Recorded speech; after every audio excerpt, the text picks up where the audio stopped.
Good morning बधाने good morning मित्रों આપણે સ્વાધ્યાય 6 ની અંદર દાખલા નંબર 6 આપણે અગાઉના વિડિયોમાં પૂરા કરેલા હતા। અત્યારે આપણે દાખલા નંબર 7 આવ્યા છીએ। દાખલા number 7 f of x = x³ + 1 x³ એ કયા અંતરાલમાં વધતું અને કયા અંતરાલમાં ઘટતું વિધેય છે। મિત્રો યાદ રાખો, વધતું અને ઘટતું શબ્દ આવે ને તો માત્ર એક જ વાર વિકલન કરવાનું, ખાલી f'(x) અને f'(x) માં પછી આપણે x ની વેલ્યુ મૂકી દેવાની। જો વેલ્યુ મૂકવાથી f'(x) નો જવાબ ધન આવી જાય તો વધતું વિધેય અને ઋણ આવી જાય તો ઘટતું વિધેય। એટલે જે દાખલાની અંદર વધતું અને ઘટતું શબ્દ આવે ત્યાં આપણને ખબર પડી જાય કે અહીંયા આપણે એક જ વાર વિકલન કરવાનું છે। પણ જે દાખલામાં મહત્તમ અને ન્યૂનતમ આવે, તેમાં તમારે બે વાર વિકલન કરવું પડે।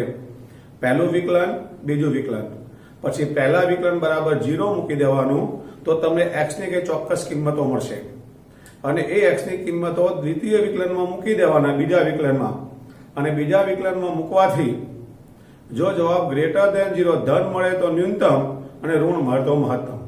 તો આ વાત ફરીવાર યાદ રાખજો, વધતા ઘટતામાં તમારે એક જ વાર વિકલન કરવાનું, મહત્તમ અને ન્યૂનતમમાં તમારે બે વાર વિકલન કરવાનું। દાખલામાં આપણે આગળ વધીએ। આપણી પાસે અહીંયા વધતું અને ઘટતું છે માટે આપણે એક વાર વિકલન કરીશું। તો f of x = x³ + 1 x³ એ આપણી રકમ છે। આને આપણે ઉપર x ની -3 બનાવી દીધું, વિકલન કરવાની સરળતા તમને લાગે એટલા માટે।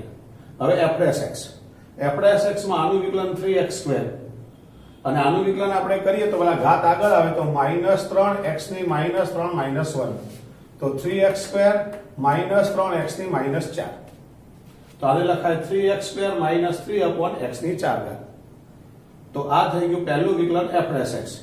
આપણે આનું વ્યવસ્થિત સાદુરૂપ આપીએ, દ્વિતીય વિકલન નથી કરવાનું। આમાં x ની 4 આપણે લસા લઈ લઈએ તો x ની 4 અહીંયા ગુણાઈ જાય તો x ની 6 થઈ જાય। આ ઘાતાંકનો મિત્રો સરવાળો થાય તો 4 ને 2 6 અને આ બંનેમાંથી આપણે 3 કોમન કાઢ્યા એટલે અહીંયા કઈ ના વધી માટે વર્ગ। બંનેમાંથી 3 આપણે કોમન કાઢ્યા, x ની 4 લસા લીધી તો x ની 6 -1 એવું થઈ ગયું।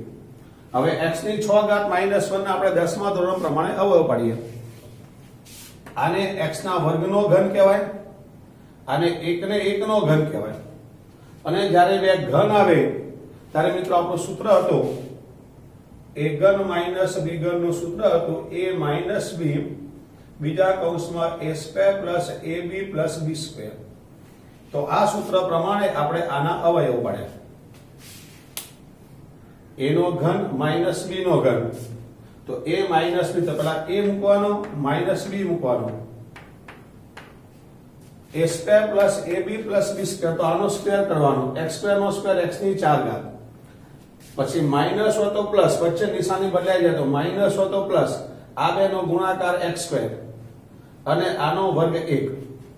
તો આના બંને માટે ઘન છે તો ઘન માટેનું સૂત્ર છે એક કૌંસમાં આ બંને મૂકવાના, બીજા કૌંસમાં આનો વર્ગ કરી દો, આનો વર્ગ કરી દો, વચ્ચે નિશાની બદલી દો અને આ બેનો ગુણાકાર કરી નાખો, નીચે x ની 4 હજુ આપણે આના અવયવ પાડી દઈએ, x - 1 x + 1 આ બેઠું ને આ બેઠું।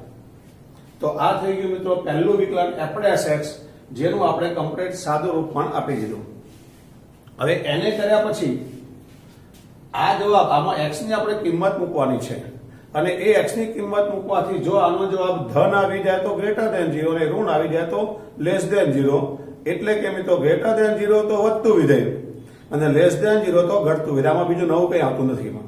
તો આ જે છે એમાં આ બંને વર્ગવાળા પદો છે, આ પણ યુગ્મ ઘાત એટલે કે બેકી ઘાત, આ વર્ગ છે, આ 4 ઘાત છે, આ 4 બધી મિત્રો બેકી ઘાત છે।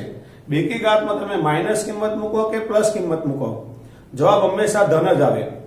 -2 નો વર્ગ કરો તો ધન જ થઈ જાય અને પ્લસમાં તો વર્ગ ધન થાય। કહેવાનો મારો મતલબ એવો છે કે જેની અંદર ઘાતમાં બેકી આવે ને એ તમામ પદની કિંમત મિત્રો હંમેશા ધન જ આવે। તો મેં બાજુમાં લખી નાખી, હવે x ની 4 x² અને 1/x ની 4 આ બધામાં મિત્રો x ની બેકી ઘાત છે માટે એ તો હંમેશા >0 થાય। તો હવે આપણે આની ચર્ચા કરવાની નથી। અચળ સંખ્યા 3 બી આપણને ધન જ આપ્યા છે એની બી ચર્ચા કરવાની. તો હવે આપણે ચર્ચા માત્ર એની જ કરવાની, x-1 અને x+1. આ બેની આપણે ચર્ચા કરીએ. પહેલા આપણે રફ પાનામાં એ બંને બરાબર 0 મૂકી દેવાના. x-1 બરાબર 0 તો x બરાબર 1, પછી x+1 બરાબર 0 તો x બરાબર -1. તો આ બંનેને આપણે રફ પાનામાં 0 મૂકવાથી આપણને બે કિંમતો મળે છે, 1 અને -1. આપણે સંખ્યા રેખા દોરવાની. મેં તમને સ્વાધ્યાય 6.2 ની અંદર 6.1 માં બધું શીખવાડેલું છે. તો આપણે સંખ્યા રેખા દોરવામાં નાની સંખ્યા પહેલા -1, મોટી સંખ્યા 1, આ બાજુનો -∞, આ બાજુનો +∞. પછી તમે આમ ડાયરેક્ટ બી લખી શકો અથવા આના અંતરાલ પાડીને પણ લખી શકો. આમ પહેલા આ અંતરાલ માટે, પછી આ અંતરાલ માટે, પછી આ અંતરાલ માટે. જો આમાંની કોઈ પણ કિંમત તમે લો, -1 થી -∞ ની કોઈ પણ, ધારો કે આપણે -2 લઈએ છીએ, અહીંયા -2 કિંમત આપણે લઈ લઈએ, તો અહીંયા મિત્રો x ને બદલે આપણે -2 કિંમત લઈએ છીએ. એટલે આપણને આખા ભાગની અંદર માઈનસના ભાગમાં કાં તો આ ભાગની અંદર તમે કોઈ પણ ધન કિંમત લેશો તો દરેકમાં મિત્રો આપણને જે કિંમત મળે છે, તો આ ભાગ અને આ ભાગની અંદર f(x) > 0. હવે આવું પણ આપણે લખી શકીએ. હવે આને હું તમને અંતરાલમાં શીખવાડું. આ જે મેં લખેલું છે તમને આમાં ન સમજાય તો મેં તમને અંતરાલથી શીખ્યું, તમને અંતરાલથી શીખવાડું.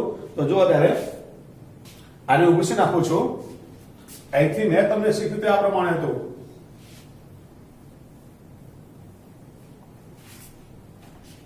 સ્વાધ્યાય 6.2 ને યાદ કરો. અહીંયા આવશે અંતરાલ, પછી આ બે લેવાના, x-1, x+1, પછી f(x), પછી નિર્ણય. પહેલો અંતરાલ છે -∞ થી -1,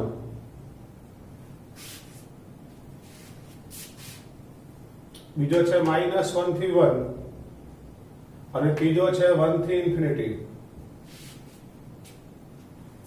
આપણે દરેકમાં કિંમતો મૂકી દઈએ.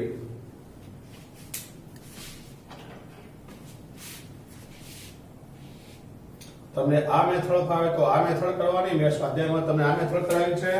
આગળ જે મેં લખીને ભૂસી નાખ્યું ડાયરેક્ટ સમજણ પર તો ડાયરેક્ટ કરવાનું. જો આમાં ધારો કે -2 વેલ્યુ મૂકી દો, આ છે આ અંતરાલમાં -2 -, તમને યોગ્ય લાગે તે કોઈ પણ કિંમત મુકાય. ધારો કે આપણે -2 લઈએ છીએ તો -2 - અને -3 થાય. એ જ -2 આપણે આમાં લઈએ તો -2 ને પ્લસ હોય પાછો માઇનસ થાય, માઇનસ પ્લસ થાય, માટે વધતું વિધેય. હવે -1 થી 1 આ ભાગ, ધારો કે આપણે વચ્ચેનો 0 લઈએ છીએ, વચ્ચેનો 0 આપણે આમાં x પર 0 મૂકો તો આ માઈનસ આવે, 0 મૂકો તો આ પ્લસ આવે. આ બેનો ગુણાકાર માઈનસ થાય, માટે ઘટતું વિધેય.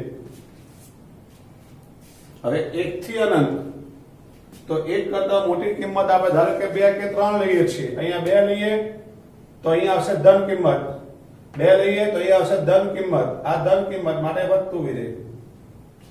આમ તમે જુઓ છો તો આ બંનેની અંદર વધતું વિધેય છે અને આની અંદર ઘટતું વિધેય છે.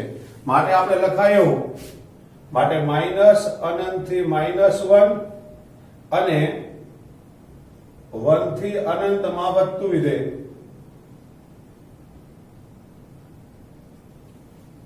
અને -1 થી 1 માં ઘટતું વિધેય. આપણો જવાબ આવી ગયો. દાખલો ફરી એકવાર. આપણી પાસે રકમ છે x³ + 1/x³. સરળતા ખાતર આપણે 1/x³ ને ઉપર લઈને x ની -3 આપણે બનાવી દીધું. હવે આપણે એનું વિકલન કરીએ f(x), તો 3x² - 3x ની -3 -1, 3x² - 3x ની -4, જેને આપણે નીચે લઈ ગયા તો x ની 4.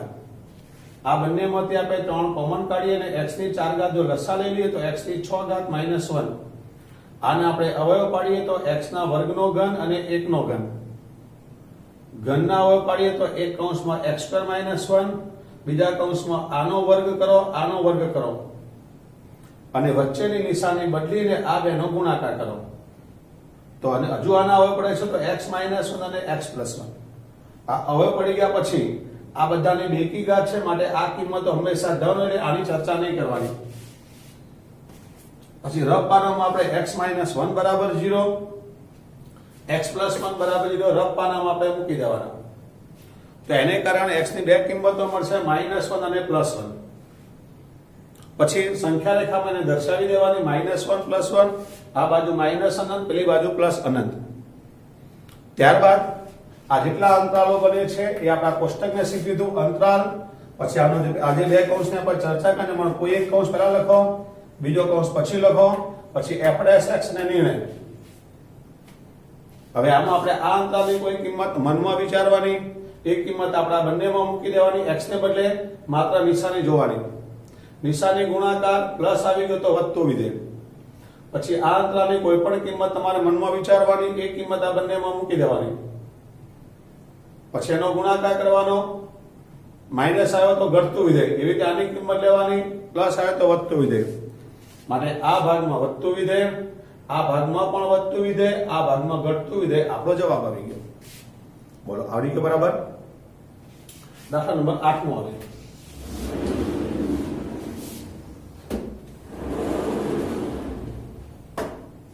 જેનું શીર્ષ પ્રધાન અક્ષનું એક અંત્યબિંદુ હોય તેવા ઉપવલય x²/a²+y²/b² બરાબર 1 માં અંતર્ગત સમભુજ ત્રિકોણનું મહત્તમ ક્ષેત્રફળ મેળવો. જો મિત્રો પહેલી વાત તો આપણી પાસે ઉપવલય શબ્દ આપેલો છે. ઉપવલય શબ્દ આપ્યો છે તો પેલા ઉપવલયની આપણે આકૃતિ દોરવાની. આ ઉપવલયની મિત્રો આકૃતિ છે જેની અંદર અહીંયા આ x અક્ષ છે, આ y અક્ષ છે. તો એના આયામ a0 થાય, કારણ આખું માપ આપણું સ્મોલ a કહેવાય.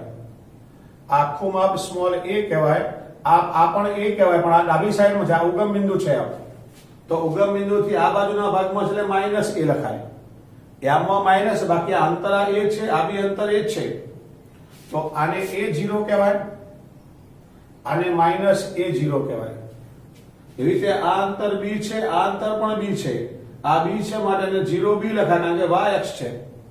અને આ નીચેના ભાગમાં જ માટે 0 - b લખાય. તો પહેલી વાત તો આપણે a, b અને b ચારના આયામ આપણને ખબર હોવી જોઈએ. હવે એમાં એવું કહેવા માંગે છે અંતર્ગત સમભુજ સમદ્વિભુજ છે, સમદ્વિભુજ ત્રિકોણનું મહત્તમ ક્ષેત્રફળ. મિત્રો અહીંયા આપણે આકૃતિ આમ લાઈન દોરી દઈએ આપણે, તો આ જે ત્રિકોણ બને છે તે સમદ્વિભુજ, કારણ કે આ બે બાજુ સમાન થાય, આ ત્રીજી સમાન ના થાય, એટલે મેં સમદ્વિભુજ કીધું. અહીંયા તમે કોઈ પણ જગ્યાએ લાઈન દોરો મિત્રો તો આ માપ અને આ માપ સમાન જ થાય. તો આ સમદ્વિબાજુ ત્રિકોણ થઈ ગયો, a, p અને q. હવે તમને એના આયામ શીખવાડું. જો આના આયામ તમારે લેવા હોય તો આ માપને આપણે પહેલો ઘટક આખું માપ a છે તો પેલાને a cos θ કહેવાય, અને આ માપ b છે માટે આને b sin θ કહેવાય. તો આ માપ a cos θ છે, આ માપ b sin θ છે. માટે આપણા આયામ પહેલો ઘટક a cos θ, p અને q બંને માટે પેલો a cos θ, a cos θ. હવે બીજા માટે આ b sin ઉપરના ભાગમાં છે માટે b sin θ, અને અહીંયા નીચેના ભાગમાં છે માટે -b sin θ. કારણ કે આ ચોથું ચરણ થઈ ગયું. આ પહેલું ચરણ છે, પહેલામાં બંને ધન આવે, અને ચોથાની અંદર પહેલું ધન આવે અને બીજું ઋણ આવે, માટે -b sin θ. તો આપણને પહેલા બધાના આયામ ખબર હોવા જોઈએ. આ a cos θ, b sin θ, a cos θ -b sin θ આ q ના આયામ છે. કારણ કે આ b sin છે, આ પણ b sin જ થાય, પણ આ ઉપર છે માટે ધન લખાય, અને નીચે છે માટે ઋણ લખાય. તો જો અહીં ત્રિકોણ APQ સમદ્વિભુજ ત્રિકોણ છે. a of a0, p ના આયામ a cos θ અને b sin θ, અને q ના આયામ a cos θ અને -b sin θ થાય. હવે એ લોકોએ આપણને સમદ્વિભુજ ત્રિકોણનું ક્ષેત્રફળ કીધું છે.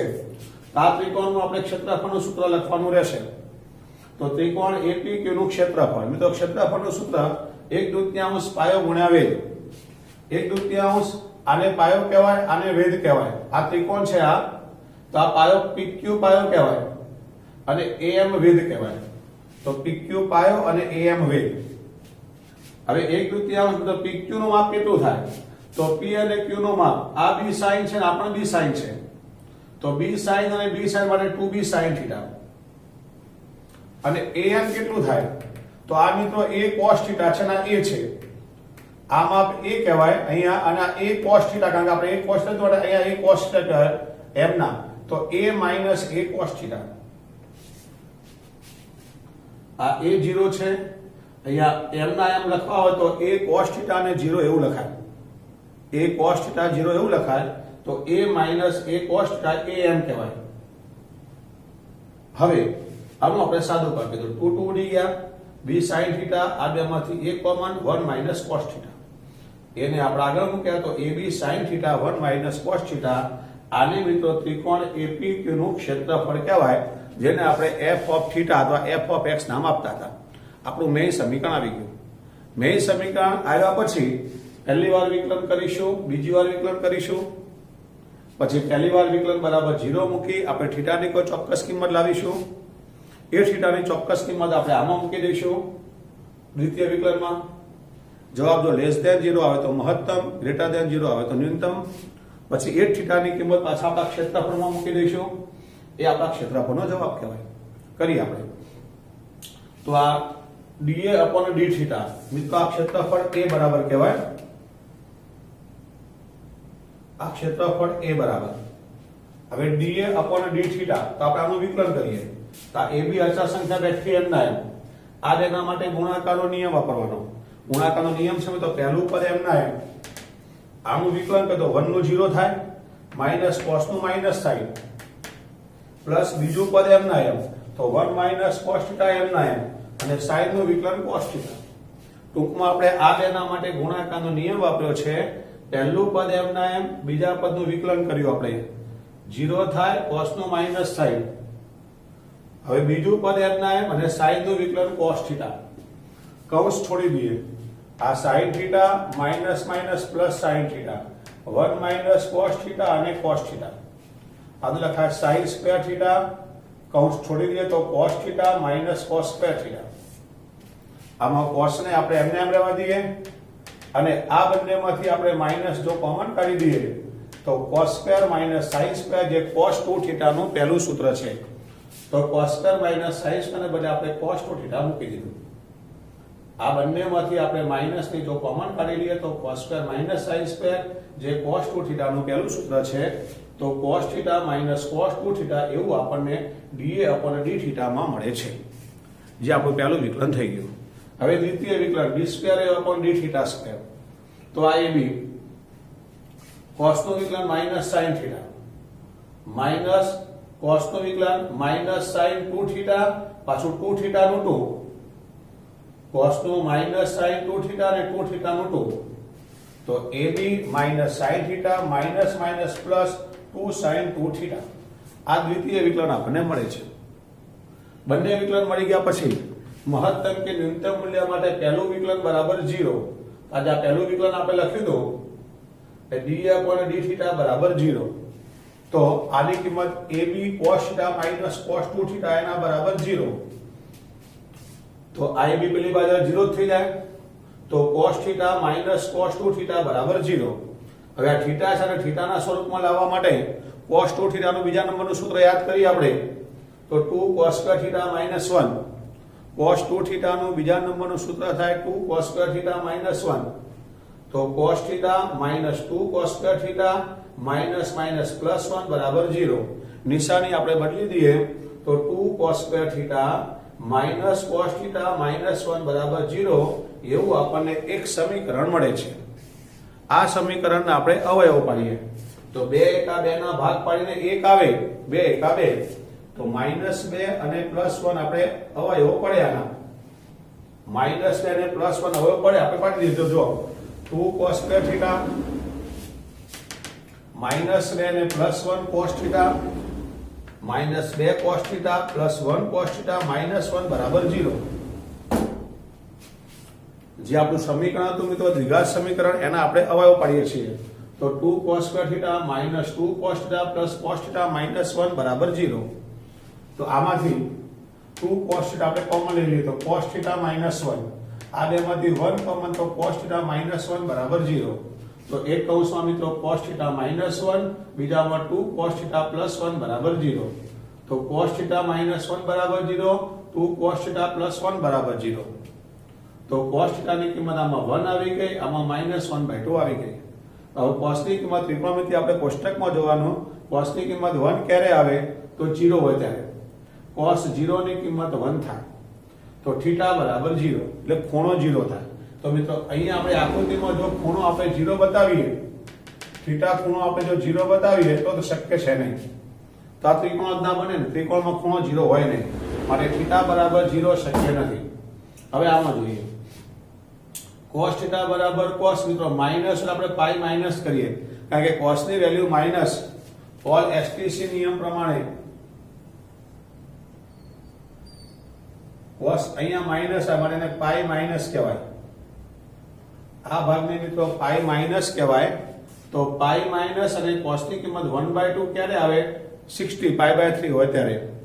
તો cos θ બરાબર cos પાઈ માઈનસ 1/2 વાળા π/3, જેને કહેવાય 2 π/3. તો આપણને મિત્રો θ ની ચોક્કસ કિંમત મળી ગઈ 2 π/3. હવે આ કિંમતને આપણે એકવાર દ્વિતીય વિકલનમાં મૂકવાના છે, એકવાર ક્ષેત્રફળમાં મૂકવાના છે. કે જે આપણી પાસે θ ની કિંમત આવી, આ દ્વિતીય વિકલનમાં આપણે એકવાર મૂકી દઈએ, એકવાર આ ક્ષેત્રફળમાં મૂકી દઈએ. તો જરા જોઈ લો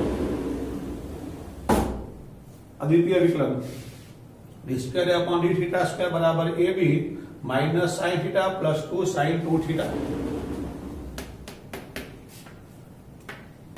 -sin θ + 2 sin 2θ એમાં આપણે કિંમત મૂકીએ. તો θ ને બદલે આપણે 2 π/3 મૂકી દીધા, θ ને બદલે 2 π/3 મૂકી દીધા, બાકીનો બેઠો. તો હવે આ આપણું આ બેઠું, અહીંયા 2 દુના 4 કરી દીધા, 4π/3. હવે 2 π/3 ને પાઈ માઈનસ π/3 કહેવાય. તો 3 એકા 3 માંથી 1 જાય તો 2 π/3 મળી ગયા. અને 4 π/3 ને પાઈ પ્લસ π/3 કહેવાય. તો 3 એકા 3 ને 4 π/3 આપણને મળી ગયા. તો આને મિત્રો પાઈ પ્લસ π/3 કહેવાય, આને પાઈ માઈનસ π/3 કહેવાય. તો માઈનસ સાઈન, પાઈ માઈનસ આ માઈનસ સાઈન તો ખરા જ, પાઈ માઈનસ અહીંયા મિત્રો આપણી પાસે પાઈ આવે, પાઈ માઈનસ એટલે બીજું ચરણ થાય. બીજા ચરણમાં સાઈન ધન જ આવે. તો આ માઈનસ હતું, અહીંયા ધન આવે તો ઓલ માઈનસ બાકી રહેશે. આ માઈનસ અને આનું ધન આવશે એટલે માઈનસ બાકી, માઈનસ સાઈન π/3 પ્લસ 2 સાઈન, આ પ્લસ 2 તો ખરા જ આપણા. હવે પાઈ પ્લસ એટલે આપણે નીચે આવો, ત્રીજું ચરણ થાય. ત્રીજા ચરણમાં પાઈ પ્લસ છે માટે સાઈન માઈનસ હતો, માઈનસ સાઈન π/3. ટૂંકમાં અહીંયા પાઈ પ્લસ હતું એટલે, અને આમાં મિત્રો પ્લસ આવે પણ આગળના માઈનસ હતા માટે માઈનસ લખ્યું. તો આપણને મળશે માઈનસ સાઈન π/3 માઈનસ 2 સાઈન π/3. બેને ભેગા કરીએ તો 2 અને 3 માઈનસ 3 સાઈન π/3 આપણને મળશે. આ માઈનસ 3 આપણે બહાર મૂક્યા તો માઈનસ 3 ab અને સાઈન π/3 ની આપણે કોષ્ટકમાંથી કિંમત જોઈએ તો √3/2 આવશે. તો -3√3/2 ab એવું આપણને મળશે. બાર માઈનસ આવી ગયા માટે મિત્રો લેસ ધેન 0, માટે આપણને મહત્તમ મૂલ્ય મળ્યું. ટૂંકમાં θ બરાબર આપણે 2 π/3 લીધા.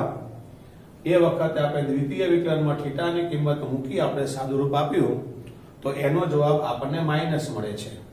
માઈનસ મળે માટે મહત્તમ મૂલ્ય મળે. હવે આપણે ક્ષેત્રફળ લઈએ. તો ક્ષેત્રફળ માટે આપણી પાસે જે ક્ષેત્રફળનું સમીકરણ હતું, એ ક્ષેત્રફળનું સમીકરણ લેવાનું. આ ક્ષેત્રફળનું સમીકરણ ab sin θ 1 - cos θ. ક્ષેત્રફળ a બરાબર ab sin θ 1 - cos θ માં θ બરાબર 2 π/3 મૂકી દેવાના. તો θ ને બદલે 2 π/3 મૂકે આપણે, અહીંયા પણ θ ને બદલે 2 π/3 મૂકી દેવાના.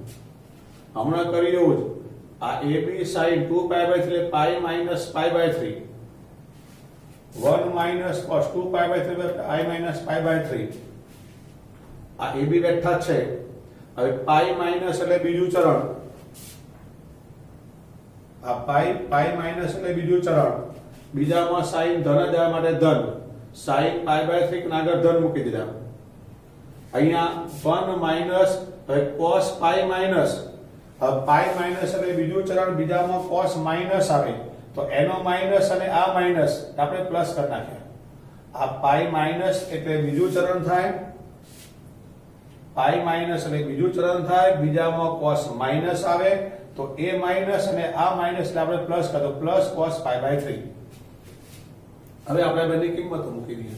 ab sin pi by 3 √3/2 1 plus cos pi by 3 1/2 2 એકા 2 અને 3 ના છેદમાં 2 √3/2 ભેગું કરી દઈએ તો 3√3/4 એ બી એવો આપણો ક્ષેત્રફળનો જવાબ આવશે.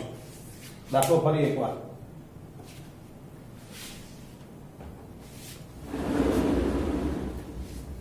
જો પહેલા આપણે આની અંદર આપ્યું છે એક ઉપવલય, તો પહેલા આપણે ઉપવલયની આકૃતિ દોરવાની. એમાં આ x અક્ષ કહેવાય, આ y અક્ષ કહેવાય. કોઈ પણ ઉપવલય માટે મિત્રો અહીંયા a આવે, આ a' આવે, b આવે ને b' આવે. બધા જ ઉપવલય માટે a ના આયામ a 0 હોય, આ બાજુ માઈનસ a 0 હોય. આ 0 b 0 માઈનસ b. આ તો મિત્રો કોઈ પણ ઉપવલય માટેની કોમન વસ્તુ છે, અને એ કોમન વસ્તુ છે માટે આપણે આ સૂત્ર લખીએ છીએ x² / a² + y² / b² બરાબર 1. કારણ કે x અક્ષ ઉપર તમારે a લેવાના છે. આનું આપણે a લીધા આપણે માટે આ a માપ છે, આ a માપ છે માટે a0 ને માઈનસ a0 લખ્યા. y અક્ષ પર આપણે b લેવાના છે, અહીંયા પણ b છે, અહીંયા પણ b છે માટે 0 b 0 માઈનસ b આપણે લખી નાખ્યા. હવે આની અંદર સમદ્વિભુજ ત્રિકોણની વાત કરી છે. સમદ્વિભુજ ત્રિકોણ માટે અહીંયા આપણે કોઈ પણ લાઈન દોરવી પડે. આપણે આ લાઈન અહીંયા દોરી દીધી તો પછી મિત્રો જે ખૂણો આપણે θ લઈએ તો θ પ્રમાણે આપણે જોવા જઈએ તો a cos θ અને b sin, કારણ કે આ માપ a છે, આ માપ b છે માટે a cos θ અને b sin θ એવું કહેવાય. ત્યારે નીચેના ભાગમાં ચોથું ચરણ, આ પહેલું ચરણ, આ બીજું, આ ત્રીજું, આ ચોથું ચરણ કહેવાય. ચોથામાં મિત્રો y અક્ષ ઋણ આવે તો a cos θ અને -b sin θ એવું થાય. તો આ થઈ ગયા આપણા આકૃતિનું વર્ણન. તો ત્રિકોણ APQ માં APQ આપણો મિત્રો સમદ્વિભુજ ત્રિકોણ છે, જેમાં a of a0, p of a cos θ b sin θ અને q of a cos θ -b sin θ છે. હવે આ લોકો ત્રિકોણના ક્ષેત્રફળની વાત કરવાની કીધી છે. ત્રિકોણનું ક્ષેત્રફળ 1/2 પાયો ગુણ્યા વેધ. તો આને મિત્રો પાયો કહેવાય, આને વેધ કહેવાય. તો PQ અને AM. PQ નું માપ એટલે આ માપ, b sin ટોટલ માં તો 2b sin θ અને AM એટલે આ a0 અને m એટલે આ છે મિત્રો, આના આયામ a cos θ ને 0 કહેવાય. તો a - a cos θ. 2 ઉડી ગયા, આમાંથી આપણે a કોમન કાઢ્યા તો ab sin θ 1 - cos θ. આપણે જેનો ઉપયોગ કરવાનો છે તે આપણને સમીકરણ મળી ગયું, જેને આપણે f of θ નામ આપતા હતા, અહીં આપણે a નામ આપ્યું છે. એનું આપણે બે વાર વિકલન કરવાનું. તો dA/dθ d²/dθ². આનું વિકલન કરતા મિત્રો θ વાળા બે પદો છે તો ગુણાકારનો નિયમ વાપરવાનો. ab આપણું બાર એમને મૂકી દેવાનું, ગુણાકારનો નિયમ. પહેલું પદ એમના એમ, આનું વિકલન કરશો તો 0 - sin θ પ્લસ આ બીજું પદ એમના એમ, sin નું વિકલન cos θ. તો sin θ અને sin એટલે sin² θ થશે. આ માઈનસ પ્લસ આપણે આ બેઠું લખ્યું આ સ્ટેપમાં. હવે આપણે કૌંસ કરીએ તો sin² θ, કૌંસ છોડો cos θ - cos² θ. તો આ cos θ, આ બેમાંથી આપણે માઈનસ કોમન કાઢીએ તો cos² θ - sin², જેને cos 2θ કહેવાય. આપણું પહેલું વિકલન થઈ ગયું. હવે દ્વિતીય વિકલન. તો ab એમના cos નું -sin θ માઈનસ cos નું -sin 2θ અને 2θ નું 2 ભેગું કરી નાખો તો -sin θ + 2 sin 2θ એવું આપણને મળે છે. હવે મહત્તમ કે ન્યૂનતમ મૂલ્ય માટે પહેલું વિકલન 0 થાય. તો આ પહેલા વિકલન બરાબર 0 આપણે મૂકી દીધું. એ બી તો નીચે જ જાય. cos θ - cos 2θ બરાબર 0. આ cos નું સૂત્ર મૂક્યું 2 cos² θ -1. પછી આપણે કૌંસ છોડી દીધો આ, અને પહેલું પર વર્ગ વાળું પર પહેલા લખી દીધું, મતલબ બધી નિશાની આપણે બદલી દીધી અને એક આપણે દ્વિઘાત સમીકરણ બનાવી દીધું. હવે આ દ્વિઘાત સમીકરણ બન્યા પછી આપણે એના અવયવ પાડવાના. આપણે એના અવયવ પાડ્યા 2 cos² θ - 2 cos θ + cos -1 બરાબર 0. આમાંથી કોમન કાઢ્યા, સાદું પાપ્યું, આપણને cos θ બરાબર 1 મળે, cos θ બરાબર -1/2 મળે. આપણે કોષ્ટકમાં જોવાનું cos ની કિંમત 1 ક્યારે આવે cos 0 હોય ત્યારે તો થીટા બરાબર 0 જે શક્ય નથી કારણ કે ત્રિકોણમાં થીટા 0 આવે તો ત્રિકોણ ના બને ને cos થીટા બરાબર -1/2 તો cos માં માઈનસ આવે તો પાઈ માઈનસ કરવું પડે તો પાઈ -1/2 એટલે પાઈ/3 તો 2π/3 આપણને આમાં મળી ગયો એટલે થીટા આપણને ચોક્કસ મળી ગયો હવે થીટાની કિંમત આપણે મૂકવાની દ્વિતીય વિકલનમાં મૂકવાની અને થીટામાં મૂકવાની આ દ્વિતીય વિકલનનું સમીકરણ હતું થીટાને બદલે 2π/3 મૂકી દીધા થીટાને બદલે 2π/3 મૂકી દીધા તો 2 દૂ 4π/3 થઈ ગયા હવે 2π/3 એ પાઈ -π/3 કહેવાય તો 3 એકા 3 માંથી ગયા તો 2 બને અને 4π/3 ને પાઈ +π/3 કહેવાય તો 3 એકા 3 ને 4π/3 બને પછી પાઈ માઈનસ બીજા ચલમાં સાઈન ધન જ હોય તો ધન આ ઋણ છે મારા ઋણ પાઈ પ્લસ ત્રીજા ચલમાં સાઈન ઋણ આવે એટલે ઋણ લખી દીધા આપણે આ -2 સાઈન થઈ ગયા આ -1 2 અને 3 -3 સાઈન π/3 થઈ ગયા આની આપણે કિંમત મૂકી દીધી √3/2 માઈનસ આપણે આગળ મૂક્યા તો ઓલ ઓવર જવાબ આપણો માઈનસ માં આવી ગયો છે લેસ ધેન 0 માટે આપણને મહત્તમ મૂલ્ય મળશે હવે ક્ષેત્રફળ A બરાબર AB sin θ 1 - cos θ એમાં આપણે θ બરાબર 2π/3 આપણે મૂકી દીધા 2π/3 પાઈ -π/3 આમાં પણ પાઈ -π/3 પાઈ માઈનસ બીજા ચલમાં sin ધન જ હોય ત્યારે પાઈ માઈનસ બીજા ચલમાં cos ઋણ હોય માઈનસ અને આ માઈનસ આપણે પ્લસ કરી નાખીએ કોષ્ટકમાં જોઈને sin π/3 ની કિંમત મૂકીએ cos π/3 ની કિંમત મૂકીએ અને આપણે એનું સાદું આપી દીધું મિત્રો જે આવ્યો તો આપણો જવાબ આવી ગયો તો દાખલામાં કોઈ પ્રોબ્લેમ એકદમ બરાબર ક્લિયર આપણે આગળ વધીએ